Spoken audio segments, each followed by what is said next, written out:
ગુજરાત પર વરસાદનો વધુ એક ભારે રાઉન્ડ જોવા મળી શકે છે. આવું અમે નથી કહી રહ્યા, પરંતુ અત્યારની જે પરિસ્થિતિ છે તેના પરથી તાગ મેળવવામાં આવી રહ્યો છે. કેટલાક વેધર એક્સપર્ટ્સ તેને લઈને વાત કરી રહ્યા છે. સૌથી પહેલા તો આપ જુઓ, બંગાળની ખાડીની અંદર ડીપ ડિપ્રેશનની એક પરિસ્થિતિનું સર્જન થયું. જેના ડીપ ડિપ્રેશન ક્યાં આવી રહ્યું છે?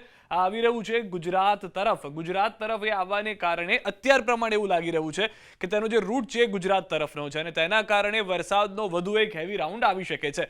પરંતુ થોડું વધારે સારી રીતે અમે આપને સમજાવીએ. હાલમાં કઈ કઈ સિસ્ટમ સક્રિય છે. જે ડીપ ડિપ્રેશનની આપણે વાત કરી, આ ડીપ ડિપ્રેશન પશ્ચિમ બંગાળની ખાડીની અંદર છે કે જે ગુજરાત તરફ જોવા મળી રહ્યું છે. ચલો, એ તો આવી રહ્યું છે. એની સાથે સાથે શું પરિસ્થિતિ છે? તો એક છે સાયક્લોનિક સર્ક્યુલેશન. એક રાજસ્થાન ઉપર એક્ટિવ થયેલું જોવા મળી રહ્યું છે સાયક્લોનિક સર્ક્યુલેશન. બીજું જે છે તે અરબ સાગરમાં જોવા મળી રહ્યું છે. એટલે કે આ બે સિસ્ટમનો પણ સપોર્ટ તેને મળી રહ્યો છે. એક ઓલરેડી ડીપ ડિપ્રેશનની આપણે વાત કરી રહ્યા છે, જે મોન્સૂન ટર્ફ છે તે પણ આપ જોઈ રહ્યા છો ને. ચોમાસાની ધરી પણ ગુજરાતની ઉપરથી પસાર થતી, એટલે કે રાજસ્થાન ઉપરથી પસાર થતી જોવા મળી રહી છે. એમાં 4 અલગ અલગ સિસ્ટમ તો સક્રિય છે જ કે જે ગુજરાત ઉપર ભારે વરસાદ લાવશે. પરંતુ સૌથી હેવી સિસ્ટમ જે માનવામાં આવે છે અથવા જેના કારણે વધુ વરસાદ થઈ શકે છે તે હોઈ શકે છે આ deep depression. Deep depression cyclone બનવાનું નથી. અત્યારની જે જાણકારી છે તે પ્રમાણે કોઈ સાયક્લોનના અણસાર એમાં દેખાડવામાં નથી આવ્યા.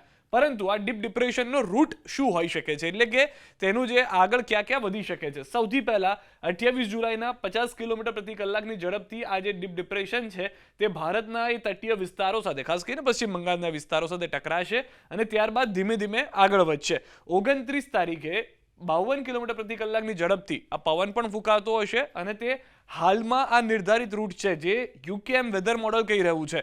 શક્યતાઓ છે કે આમાં બદલાવ પણ થઈ શકે. આપણે જોયું છે કે બિપોર જો પહેલા આવવાનું હતું એ વાવાઝોડું હતું, આ ડીપ ડિપ્રેશન છે. પરંતુ ઉદાહરણ માટે આપણે સમજાવીએ છીએ કે પહેલા એનો જે નિર્ધારિત રૂટ હતો તેની કરતાં બદલાઈ ગયો હતો અને પછી ગુજરાતના કેટલાક વિસ્તારને હિટ થયું હતું.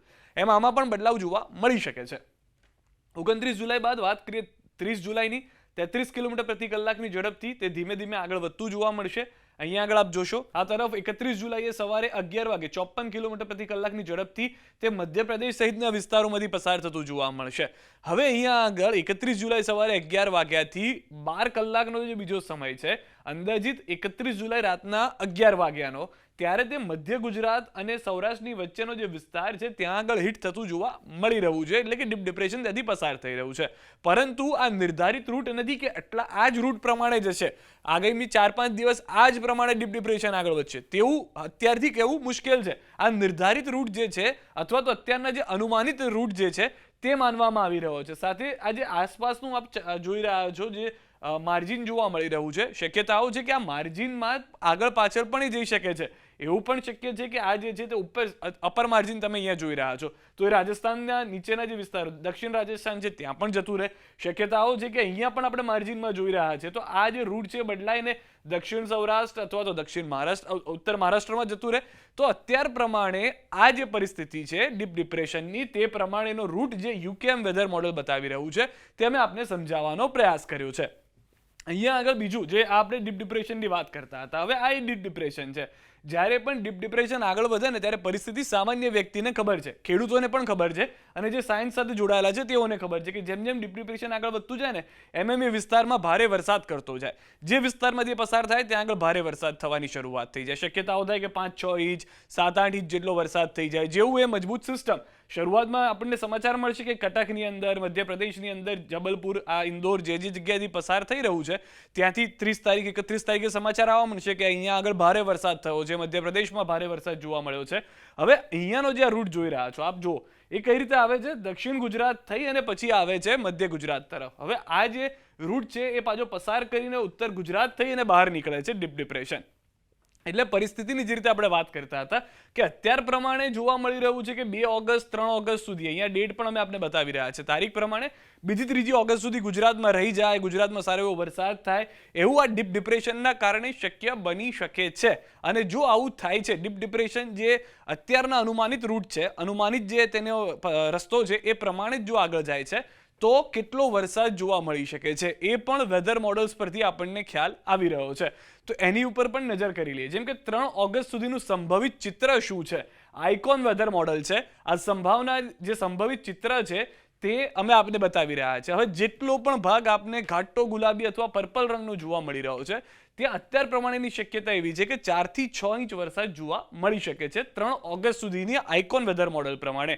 એટલે કે જે સિસ્ટમ જે આપણે જોઈ હતી તેમાં વલસાડ, નવસારી, ડાંગ, તાપી, સુરત, દક્ષિણ ગુજરાતની સાથે ભરૂચ, નર્મદા, હવે જેમ જેમ આપણે મધ્ય ગુજરાત તરફ જઈશું, વડોદરા, છોટાઉદેપુર, આણંદ, પંચમહાલ, દાહોદ, ખેડા, અમદાવાદ, મહીસાગર, ગાંધીનગર, અરવલ્લી, એટલે હવે ઉત્તર ગુજરાત, મહેસાણા, પાટણ, સાબરકાંઠા, આ બધા વિસ્તારોમાં, બનાસકાંઠાની અંદર 4 થી 6 ઇંચ જેટલો વરસાદ જોવા મળી શકે છે.